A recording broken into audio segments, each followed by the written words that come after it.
From the University of Virginia's Miller Center, this is American Forum. In the fabric of today, we've had this big discussion over the past year and a half that the phrase Black Lives Matter has been one we've heard a lot about. There's been some argument back and forth about, well, why is it that Black Lives Matter and not all lives matter?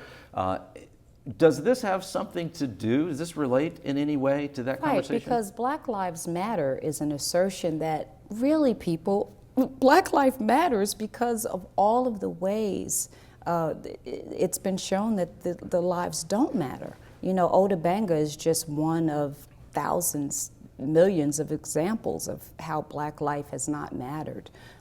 Slavery, you know, you can go on. And if you connect that to today, Tamir Rice, a young child being, you know, killed within seconds of seeing him because he had a toy gun, and all of these young men who are being stalked and imprisoned, mass incarceration, all of that is an outgrowth of attitudes that you could trace back to this period, right, where these attitudes are justified because of science, because these people really are savages, because they really are not like us. And so those ideas continue to percolate in the culture.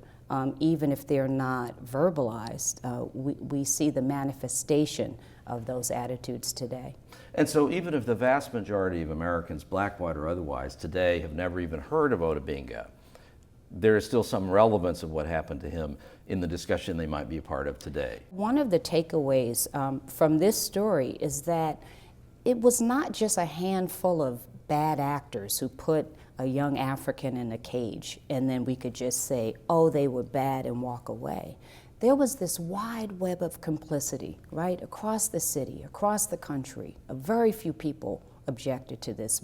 Very few people thought there was anything at all wrong with putting a person in a zoo with an orangutan. You could like almost draw a straight line to today where even when we're watching at home on our television sets, these men being shot in the back, caught in a chokehold, I can't breathe, and people can still find a justification for it because there is this underlying fear of black people, of black men in particular, that a seed that was planted so long ago, right, has flowered. And that is an attitude that helps explain the justification for mass incarceration, for over-policing, for stop and frisk that's targeting just this one population.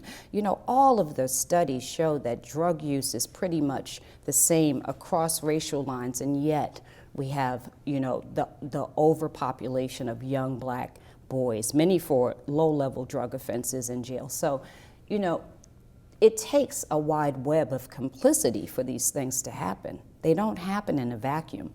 If only one bad person did this, it would have quickly been disbanded, right? But so we have to look not just at the actors, we have to look at ourselves and what is happening in our names. The book is Spectacle, The Astonishing Life of Ota Benga. This is American Forum.